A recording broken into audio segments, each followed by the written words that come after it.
afternoon and welcome to St. Joseph Largo's 15th annual Black History Month celebration. I am Melody Atkinson, a member of the Black History Program Committee. I would first like to acknowledge our pastor, Bishop Roy Campbell, back there.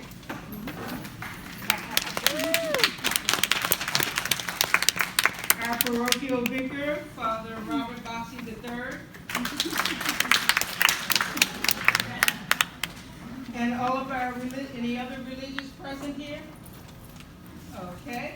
Welcome to our distinguished guests, especially for free. Thank you for being here with us. And welcome to all of you, members of St. Joseph's family. Thank you for your attendance today. Since this is the 15th anniversary, I'll give you a brief history. The program started back in 2005 with the Education for Parish Service, known as EPS graduates and students who were attending at that time. From the beginning, we have had the blessing and support of all of our clergy. Our programs are now given during Black Catholic History Month in November and Black History Month in February. We have had programs featuring our youth, adult parishioners, as well as outside speakers. We operate under the umbrella of the Black History Program Committee. It is our intention to continue to bring these programs to you, and we are always seeking new members. So if you're interested in joining, please talk to me, or if you look inside of the program, the committee members are there, talk to one of them about joining. I would now like to invite Bishop Roy Campbell to come forward for the opening prayer. Thank you and welcome again.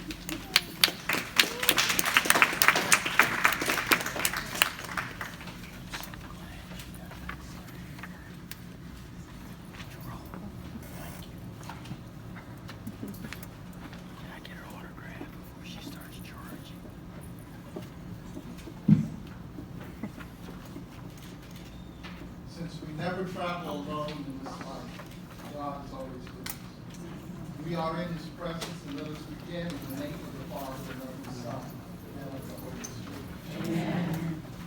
Father in heaven, you choose your people, and you choose them through your Son. You give us faith and strength to go through this life with the struggles that come our way.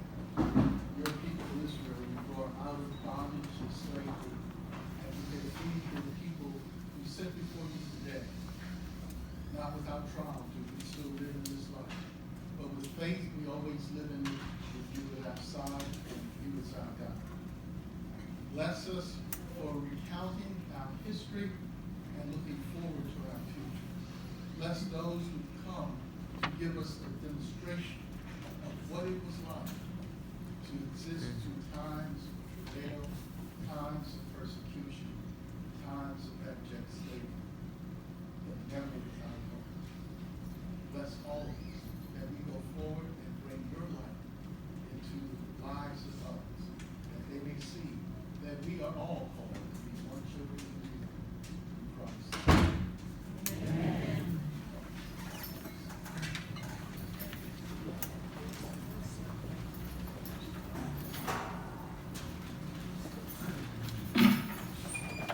Good afternoon. Today, here at St. Joseph, we are celebrating National Black History Month. And what a celebration it will be this afternoon. We are having a very different kind of celebration. And we hope that it is one that will really touch you, but also be a learning experience. Well, a few years ago, the Washington Post did an article about a group of ladies who were dressed in clothing of a certain era, and they were delivering monologues about unknown women during the Civil War. Basically, they were bringing hidden figures to life. So we are fortunate this afternoon to have some of the group here that representing FREE, which stands for Female Reenactors of the station. And in your program, you can read in detail about their mission and their history. Free presentations are a visual reminder to all of us that Black people were more than just Southern victims of the war. They were writers, entrepreneurs, they were doctors, nurses, writers, educators, and more. In a very necessary way, Free gives us what the history books left out. How fitting it is in the year 2020, the year of the woman, that we commemorate the lives of these unknown Black women who rose above dismal circumstances in spite of the climate of the country during the war era. At this time, I would like to introduce you to 4 members of Free that are with us today. In fact, I really feel as though I am introducing 8 people because each lady is going to introduce us to an unknown figure of the Civil War era. Now, let me ask you, do the names Eleanor Eldridge, Frances Ann Rowland, Hallie Quinn Brown ring a bell? Did we read about them in our history books? No, but we will learn about them this afternoon. So today, our Free guests are Marie Davenport. Marie will give voice to Eleanor Eldridge. Bobby Coles. Bobby Coles will be the reenactor for the nameless, faceless woman of the Civil War. Carol F. Gordon will portray Frances Ann Rowland. And Patricia Tyson, the coordinator for Free, will take us back to the life of Hallie Quinn Brown. So fellow parishioners and friends, let's give a big, warm St. Joseph welcome to our guests today.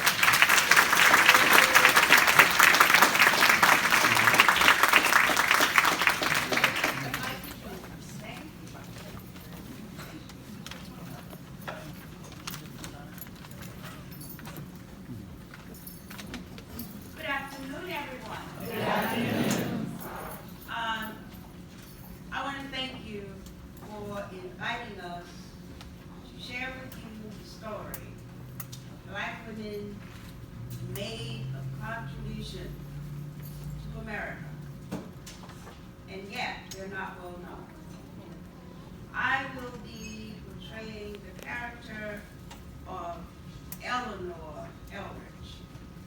Eleanor was born in 1785.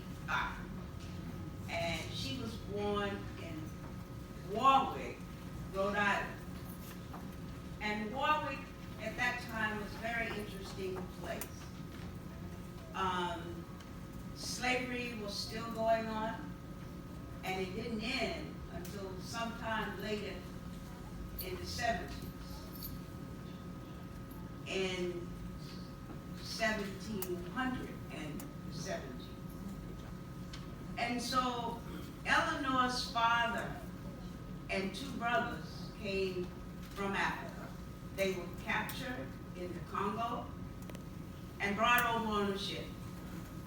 And they were promised that if they would fight in the Revolutionary War, they would gain their freedom, and that they would also get land in New York, where they were in Revolutionary War.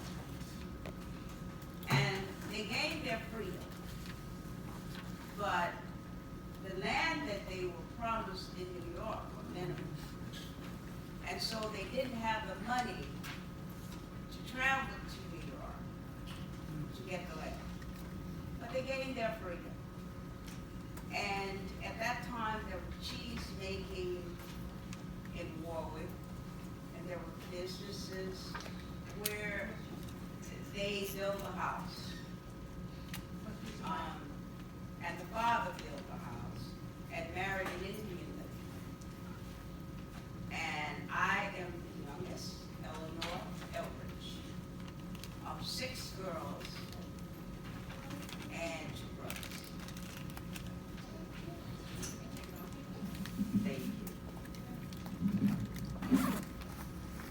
Thank you. Can everyone hear me back there? Okay, at any time you want to raise your hand for a question, or you may want to save it until the end of our presentation, I'll be glad to answer as much as I can, and how I got into the story. Eleanor Elbridge. And when Eleanor was 10 years old, her mother died. And when her mother died, she moved in with one of the clients of her mother, and she became a servant. And she made 25 cents a week, working, doing housework. But during this time, she learned a lot. She learned how to boil soap. She learned how to make cheese. And she continued to work. And by the time she was 14, she was pretty much skilled. She learned arithmetic. And by the time she was 19, both her parents died. But she had learned enough that she could sell the property down, settle the property. And her brothers now had moved away, and she went to live with one of her sisters who lived in Adams, Massachusetts. And she started a business with them. They did boiling soap, making cheese, learning how to make, from spinning, they learned how to make material. And so they were very successful in the business. Eleanor saved her money. And eventually she went back to Providence, where she built a house and she rented it out. She built a house for herself and for others, and she rented it out, $1,700 a month. During this time, and she continued to work also somewhat like a nurse. She was willing to go and help others. She traveled to help others who needed her help. But during one of her times away, she developed typhoid fever. And the story went out about many whites, and particularly one white man who said that she died. And so they sold her property. But there was a woman in the community by the name of Miss Frances Whipple. And Miss Whipple was someone who believed in justice. And she came to the rescue of Eleanor. And they decided to write a book. And the book, as we perhaps know it today as Memoirs of Eleanor. And it tells the story about Eleanor and how she was able to gather, learn so much that she could start a business and save her money to become an entrepreneur and very wealthy. And from this money that they gathered from selling the book, she was able to go back, and she was able to get her land back. And they told the story during this time that, especially Mrs. Whipple, that had Eleanor been white, perhaps this wouldn't have happened as to Eleanor. But they were able to get the land back. And Eleanor lived to be 80 years old. Thank you.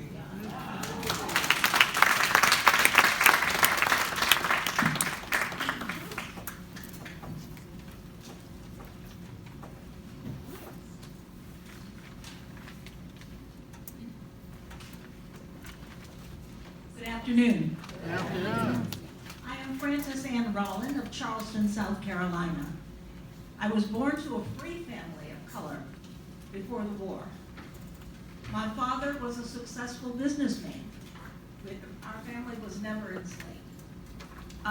He owned a lumber company, and we lived the comfortable existence of the colored middle class back in that era. My four sisters and I attended Catholic school where I learned to speak fluent French. J'ai bien parlé français avant même d'apprendre l'anglais. En français était meilleur que mon anglais. Oui. And life was very good for us. We had salon in our house where we invited writers and singers and had little entertainments and dinners. It was a very good life until the approach of the Civil War. When my father discovered that the fighting was getting very close to us, he sent my four sisters and me to different cities in the north. I was sent to Philadelphia, where I was enrolled in the Quaker School for Colored Youth. And it was there that I discovered that I had a love and a talent for writing. I was sad. My family was far away. I missed my parents and my sisters. I was poor for the first time in my life. I had to sew and clean houses to earn extra money, and life was hard for me at that time. And so I started writing journals to put my feelings down on paper, and I was good at it. And so the war went on. I stayed at the Quaker School for 6 years. At the end of the war, the fall of Charleston, I went back down south. My father's business was ruined, of course. The Confederates had taken everything, and I got a job teaching in a freedmen's school. And it was there that I met a man who would help me change the course of history. Because Major Martin R. Delaney of the U.S. Colored Troops advised me in a situation that I had. It was after the war. I thought I had my civil rights. And so, with part of my little earnings from teaching, I bought a first-class ticket on a riverboat from Charleston to Beaufort. When I got on the boat, the captain denied me first-class seating. He said I had to go down below. I refused. And with Major Delaney's help, I sued, and I won.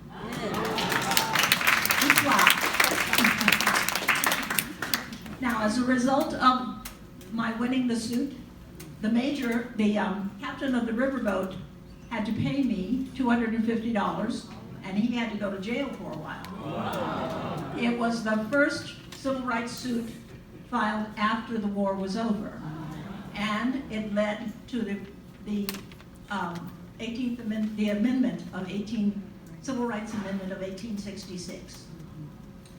And so, after the war was over, the Southerners tried to take back the rights of the freed slaves by enacting black codes.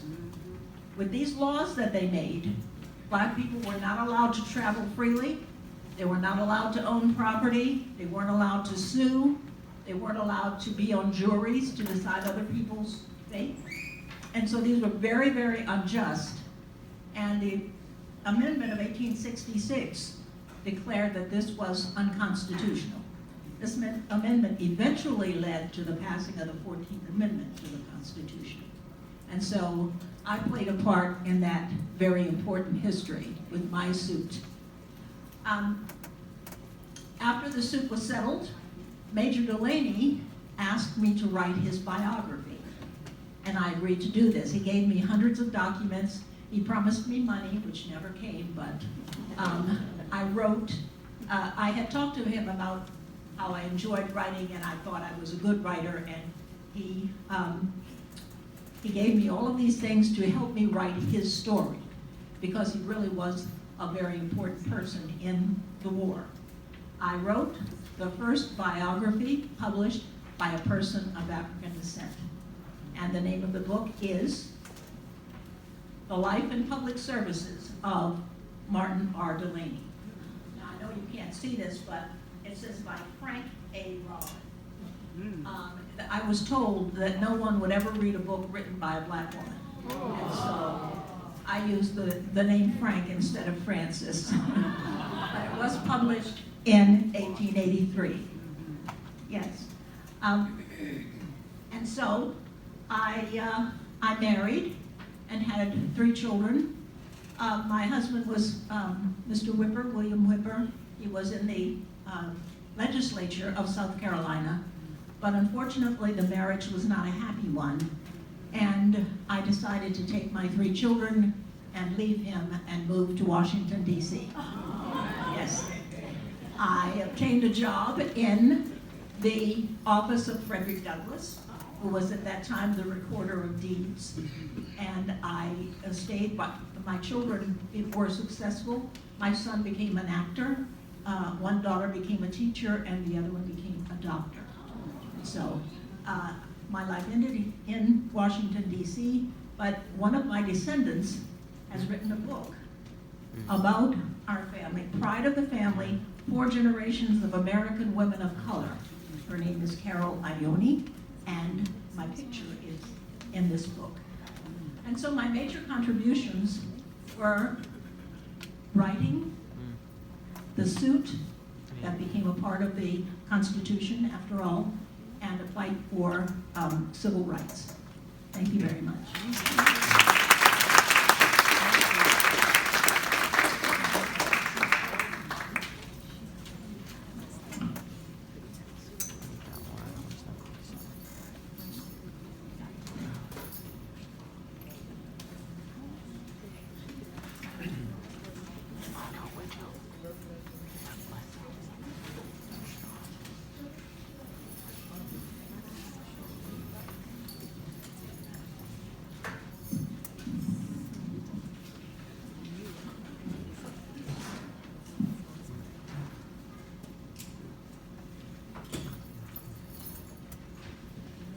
Hello. I'm going to start my presentation off a little different. Everybody knows that enslaved people were sold, but not many people know about allotments. That meant that you could be rented out, and sometimes the people who were doing the rent, who were renting you, would have to take out a mortgage, a chattel mortgage. And everyone knows that chattel means animals. So that was the lot of the enslaved person. But throughout the South, there were Quakers and abolitionists going around recording the stories of the enslaved person. This started in 1837 and ended in 1937. So 100 years of recording of these enslaved people's stories.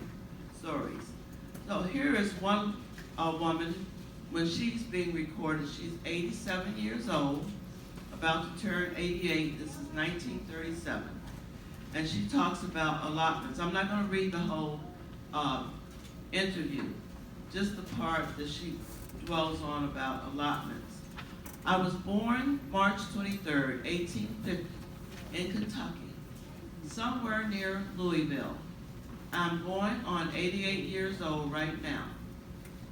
I was brought to Missouri when I was 6 months old, along with my mama, who was a slave owned by a man named Shaw, who had allotted her to a man named Jimmy Graves, who came to Missouri to live with his daughter, Emily Graves Crowdis. I always lived with Emily Crowdis. Let me back up a little bit. Now, her name is listed as Sarah Frances Shaw Graves Crowdis. And another part of this interview, she explains why she has all of these last names. A lot of enslaved people after the war were accused of vagrancy and put in jail and almost literally put back into slavery. But what they were doing was going around trying to find relatives or anybody they could associate with, because here they were, their people were always being sold off all over the place. And so she decided after the war is over and she got of some age to adopt all of the last names of her father and mother's owners. Okay, she talks about allotment to this interviewer. And she says, yes, some allotments. There were slave traders in those days, just like they have horse, mule, and auto traders now. They bought and sold slaves, and they hired them out. But of course, the slave never got no wages. That all went to the master, the man they was allotted to pay the master. She says, I was never sold, but my mama and my papa was sold many times, but allotted more times than she could remember. Okay, she explains when a slave was allotted, somebody made a down payment and gave a mortgage for the rest, a chattel mortgage. Allotments made a lot of grief for the slaves. Aunt Sarah said, we left my papa in Kentucky because he was allotted to another man, and my papa never know where my mama went, and my mama never know where my papa went. They never wanted my mama to know where my papa was. They wanted her to produce more children to be sold into slavery. But my mama never did. As long as she didn't know where my papa was, she was not going to produce any more children. And that is how she ended her life. I was her only child. So that gives you a little bit of more grief that these people had to suffer with. Not just being sold, but being rented out and maybe never making it back home. When I was young, living in Birmingham, Alabama, you asked the question whether you heard about these women. I was in a segregated school in the 40s, and we learned about a lot of these people. And in fact, there were enslaved people, former enslaved people still living in our community in Alabama. So I had a chance to meet those people too, and learn firsthand about some of the things they suffered with, and how you have to remember, these were very resourceful people. Not only did they survive, they thrived, and they prospered. So we have to be very, very proud of those ancestors and not look down or be ashamed of them. Okay, the lady that I portray is named Hattie. So I'll introduce Hattie to you. My name is Hattie.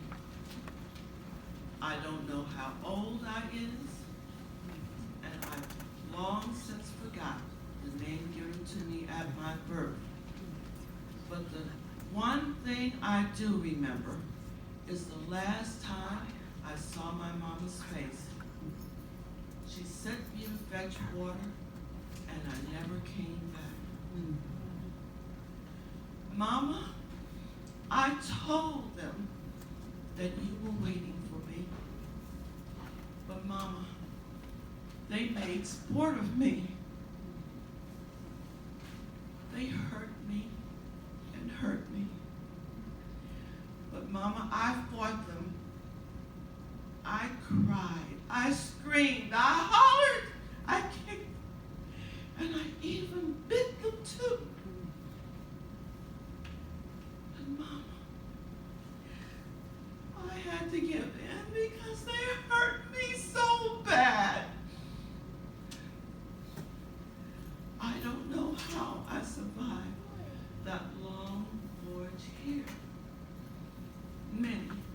hundreds died. Well, my first master said I was born here to toil for the white man. And my second master told us we were his slaves, his property, and he could do with us as he pleased. Because after all, there was no law that said that he had to respect us at all. Well, I say to that, no sirree, massa. I ain't no slave. I's enslaved. I didn't volunteer for this job. I was captured, stolen, and enslaved. Well, they's always talking about us like they's talking about a herd of cattle. One thing I ain't ever seen was them treating their cattle the way they treat us slaves. If we belongs to them, why do they treat us so bad? After all, every morning we wake up to the crack of the driver's lash. We plow the fields. We plant and tend the crops.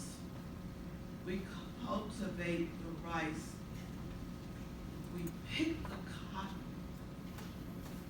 We process the indigo and work the animals, all to the crack of the driver's lash. We toil all day and we suffer all night. Many thousands dead. Well, something I found out a long time ago was that my blood was the same color as my master. And my Mrs. Monthly's looked just like mine. I done nursed all of their children. So much so, I scarcely have any left for my own. So what makes me so different? Ain't I a woman too? The only time I counts for anything is on the auction block or during the big count. But even then, I'm only 3/5 of a person. I can't reckon how you can divide a person up as 3/5 of a person. Well, I've been sold 4 times since coming to this land, and allotted more times than I can remember. Now, on this plantation, my name is listed as Hattie, right behind them horses and pigs they bought that day. My life has been one of hardship and toil. One by one, my 10 children have all been sold for me. My youngest was no more than 6 years old. I can still feel him clutching after me as they took him away, hollering, "Mama, Mama, please, Mama, don't let them take me away. Oh, Mama, please help me." But what can I do? All I could do was remember when I screamed and hollered for my mom when they took me away.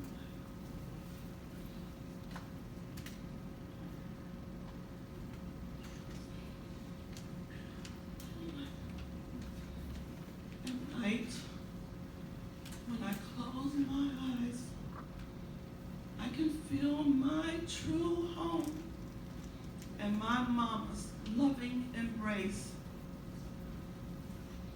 I can feel my people, my village, my home.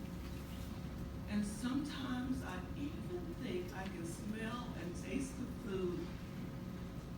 And I can hear the drums drumming the heart and soul of my home. Sometimes I wish I were dead than to live another day as a slave. Never a woman, always a thing. Now, there is trouble all over this place. The drums of war can be heard from one plantation to another. Well, the planters are forming what they call the Home Guard. And they want us slaves to help them with homeland security. If I want to help anybody, I would help my people. Because we have more blood, sweat, and tears in this here land than they ever will have. The planters are always worried about our colored boys running off to join them devil blue coats. They try to convince us that the devil have sent those blue coats here and that we have to be afraid of the devil blue coats. When I think about my boys, I like to think of them fighting with those devil blue coats and running them rebs to ground. But most of all, they're fearful about the slaves running away, and as the law says,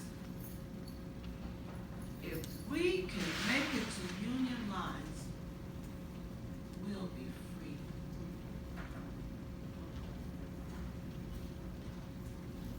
Well, this morning, when I awoke, I had my eyes stayed on freedom.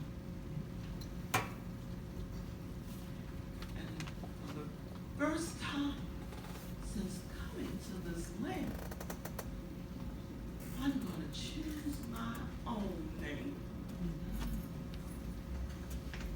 And the name I done decided on is Contraband of War.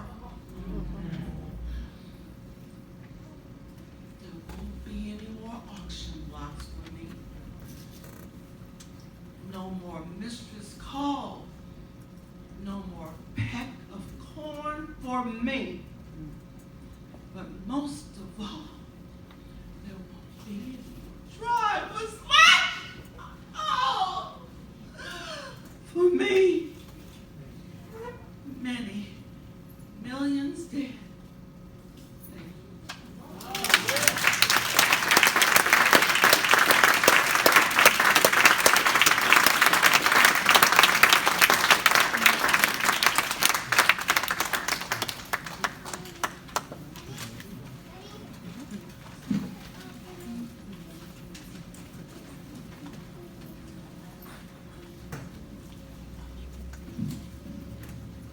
Good morning, everyone.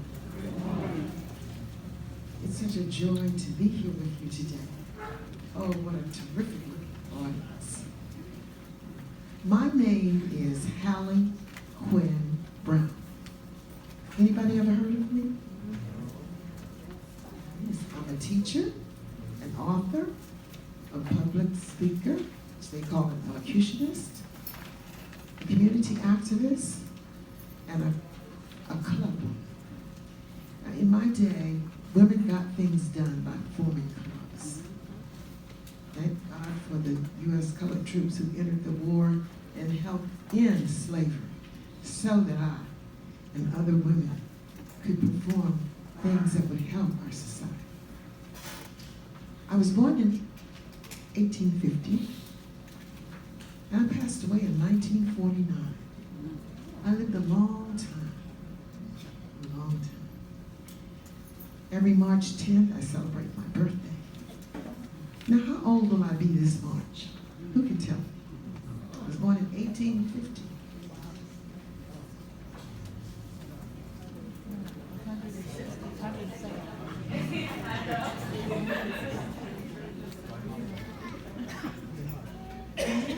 We've got a mathematician out there somewhere.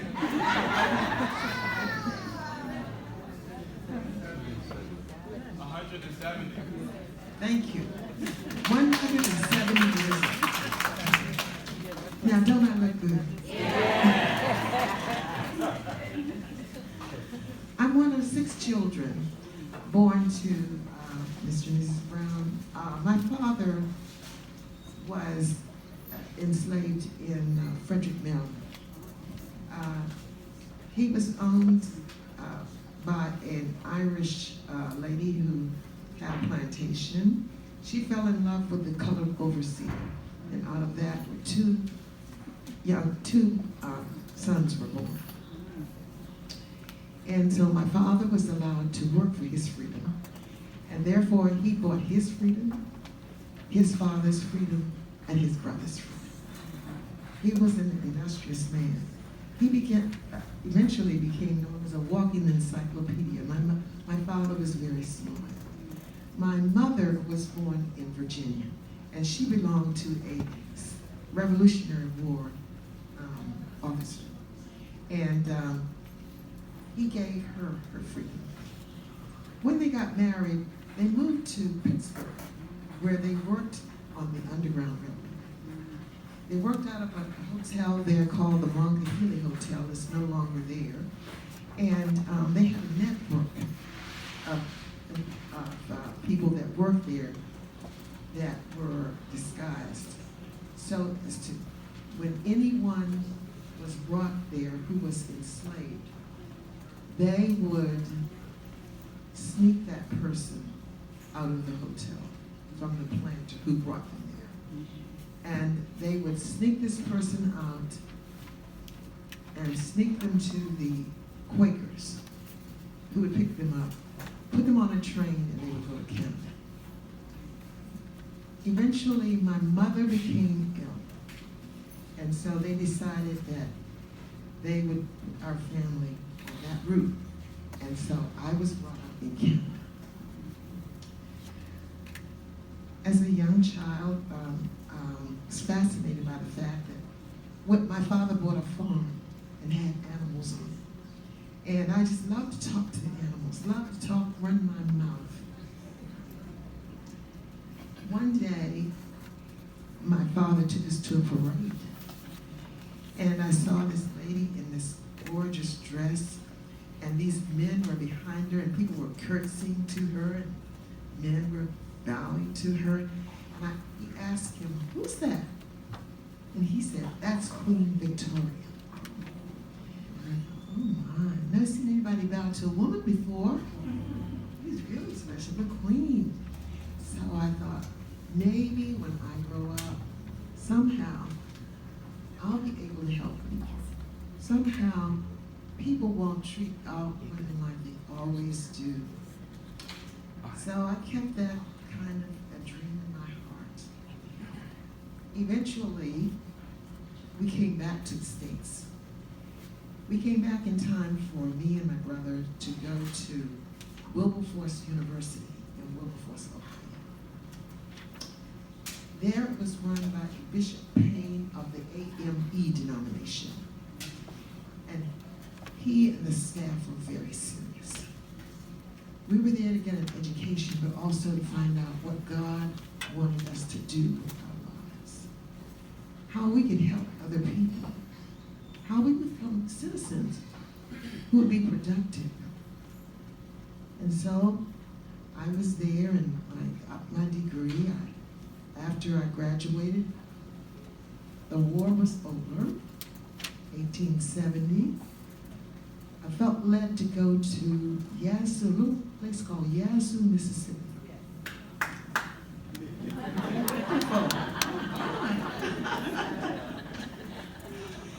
There I worked on, there were people still living on plantations, and we set up classes for those who had been enslaved, for the children so they could learn to read and write. The adults, they wanted to sing. Their clothes was all not very good, kind of ragged, holes in their shoes. Hair wasn't fixed very well. They wanted to become citizens who would be able to contribute to society and have, instead of having society take care of them. They were independent. They had won their freedom, wonderful freedom. So after a while, I set up classes there. We got them clothes, taught them how to read and write. I felt led to go to Columbia, South Carolina, where I worked in the public school system. And after that, teaching in the public school system, I joined the staff of Allen University. And I became dean of Allen University. After I left there, I went to Tuskegee Institute, where I was dean of women there for about a year.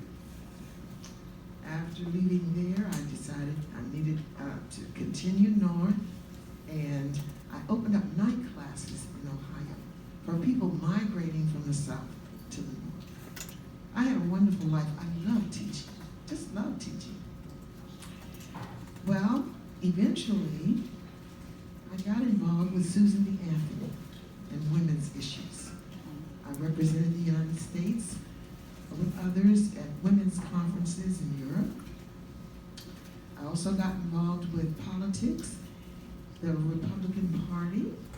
We wanted to get people in place who would be able to help us and not keep us prisoners. And so I was involved in the Republican Party, and I was a nominating voice in 1924 for Warren G. Harding as President of the United States at the Republican Convention. I had a wonderful life. It's always good when you know you're doing what's right. You sleep at night. You're able to stand up and face difficulties. And that's what we had to do. We formed clubs where we got involved and supported one another. Eventually, I went also overseas to raise money for Wilberforce University. And I was given a letter of introduction to Queen Victoria by Mr. Frederick Douglass. I had a wonderful time there and spoke in many places. I came back to the States and continued to do the things that were necessary. But I've come back today to see what's going on. I thank you for the invitation. You know, I told you when I left here, it was 1949. A lot was different then. The colors of your clothing are so beautiful. All the different hairstyles. The food. Oh my gosh. And especially those places like that place with the called the Golden Arches. Come out of there with that bag of food that smells so good. Oh my goodness. You have it made. But as I look at your youth, I'm not pleased. There's something wrong with them. They don't seem happy. They don't seem free. They're always looking down. And then this is when they tell me telephone when they're going. I'm thinking to myself, don't they ever look up? Crossing the street, almost got run over. But not only that, understand it. Well, I saw a little girl the other day. She had these rips and tears in her pants.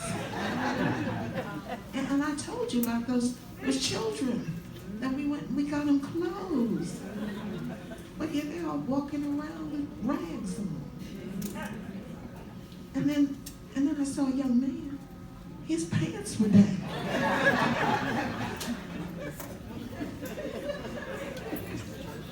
I couldn't understand it. So I said, what is he doing walking around like that?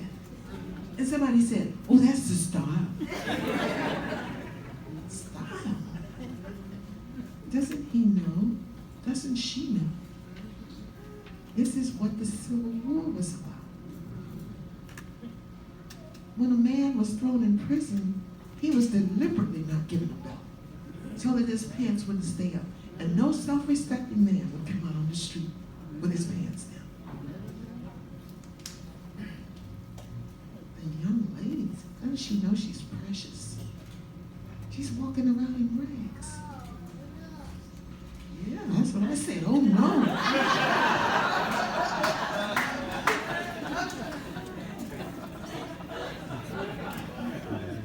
She's more precious than that.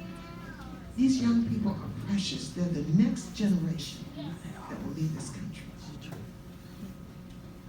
You've got to help them. If you do no more than pray for them every day, you've got to change it. You've got the answers. You're happy. You look good.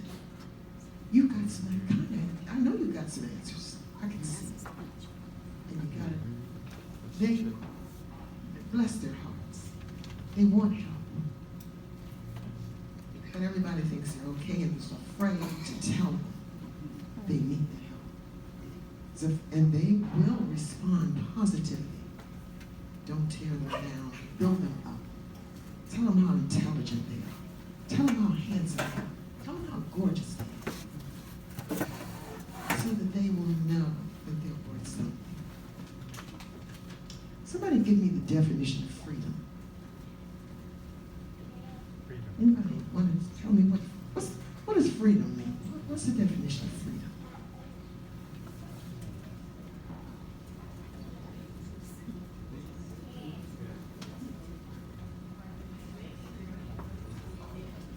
Being able to chart your own course. Being able to chart your own course. Yes. Anybody else? Anything else?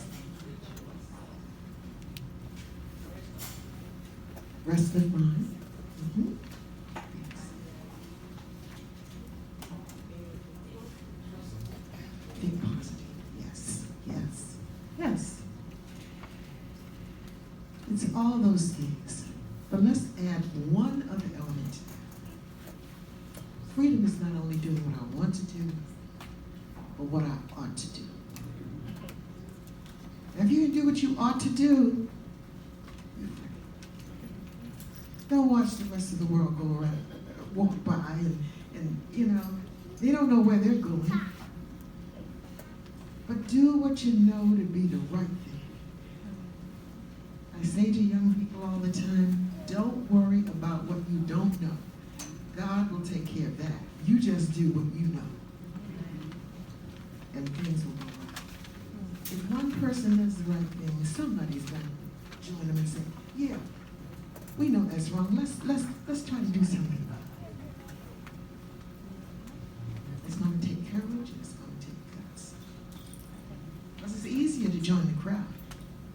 But to stand alone is not so easy. We got a job to do, ladies and gentlemen. You got children, grandchildren, great-grandchildren, maybe even some great-great-grandchildren. Plant seeds. Plant seeds. They're the next generation. America is one of the jewels of the world.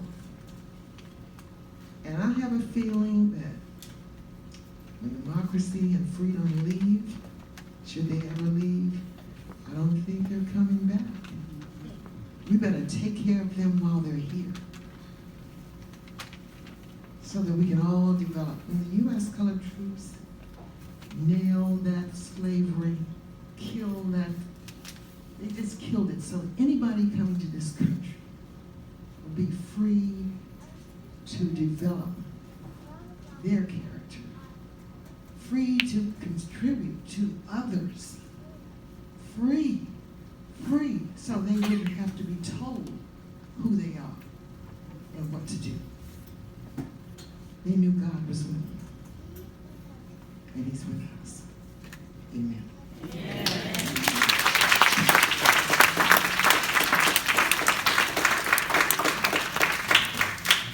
We brought some brochures for you today from the African American Civil War Museum, which is where we are in 1925 Vermont Avenue, Northwest Washington. How many people have been there near Ben's Chili Bowl on U Street? Been to, okay. Come see us. We're open 7 days a week. 7 days. You just have to get the hours. It's a self-guided tour. There are also movies. And there's also Tuesday, we said there'd be a soldier there. And he does a beautiful job of presentation. So, and we invite any ladies that may feel led, after seeing us and hearing us today, you feel led that the Lord is leading you to join us. We meet the second Tuesday of the month at the museum there. We're undergoing some construction. We're right across, it's the Green Line somewhere, and right across the street, you come up, there's the statue to the 209,145 U.S. colored troops, and then look to your left, and you'll see an archway that says museum, and you can go in there, and we'd be delighted to. We close early on Sunday, I think 12 to 4. So just show time. Thank you so much.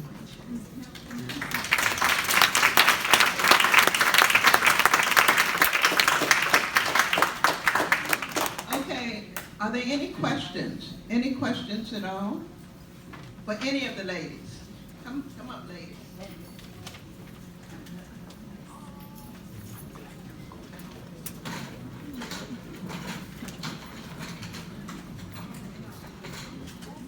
No questions?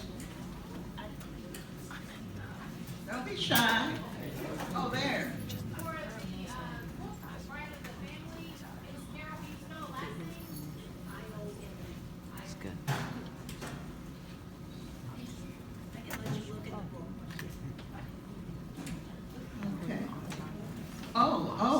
One of the enactors here have a question.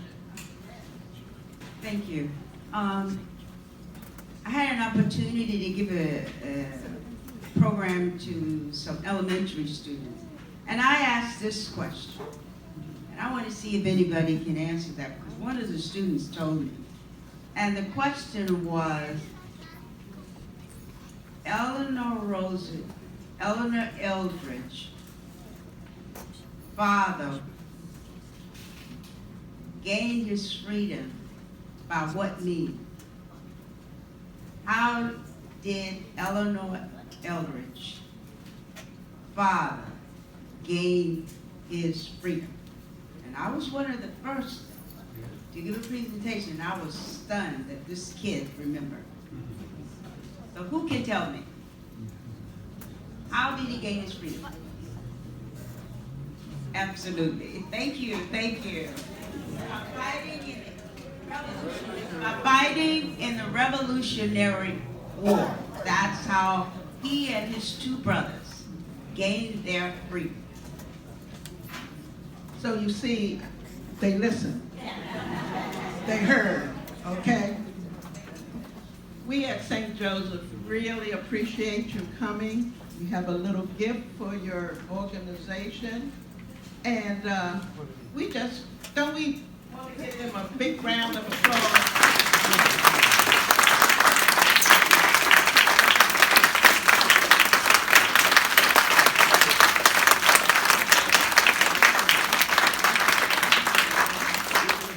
Thank you so much, ladies. Thank you. We also want to thank the committee that helped. If you see us with scarves or little things on our, why he hiding? on our lapels. We're part of the committee. If you got any questions, you can ask us, okay? Let's see. We have, I know y'all don't want to get to the food, but I have one other thing I want to say. 2020, that's this year, is the year that has been proclaimed for voting. Was it the NAACP, Melody? Well, some organization said, come out and vote. Okay? Vote.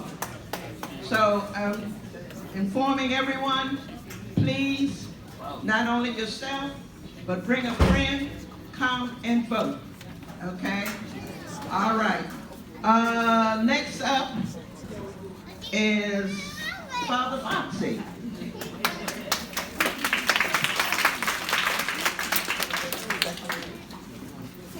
I just want to extend my thanks and gratitude to all of you for being here to give a beautiful witness of a part of history that is not told, a part of history that many of us don't know about. So thank you for bringing that alive and making that present and real for us today. So thank you for being here. Let's conclude our gathering with the prayer. In the name of the Father, and of the Son, and the Holy Spirit. Amen. Heavenly Father, we come to you this afternoon with hearts that are full of gratitude and thanksgiving for all that you do for us. We thank you for this community. We thank you for this church. We thank you for the faith, especially faith in your Son, that has inspired us to continue down the road of freedom, to continue down the road of love, to continue down that road of service to make your name and your glory known. We thank you for all those who have made this evening, this afternoon, possible for us.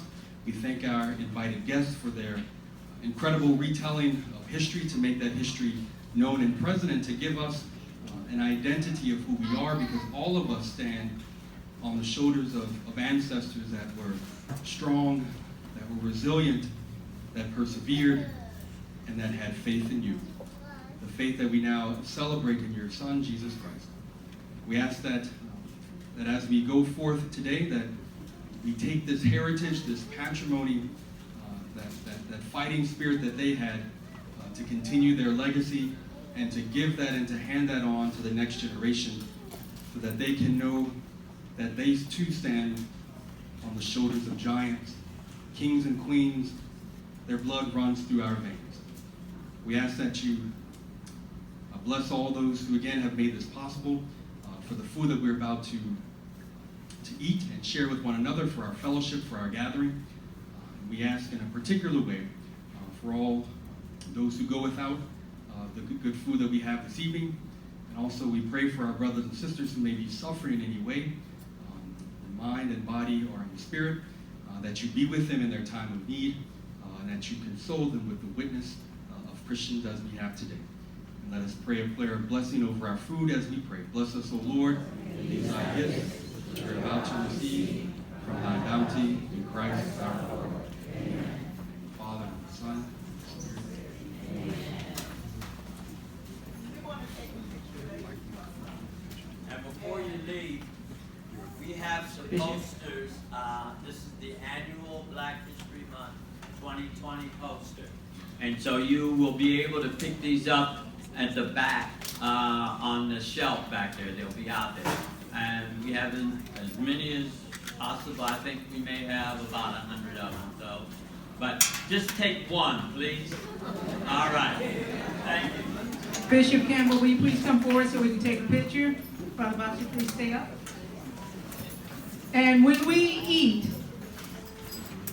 the guests are going first, and then you have to be older than me to eat first, okay? I'll tell you my age shortly.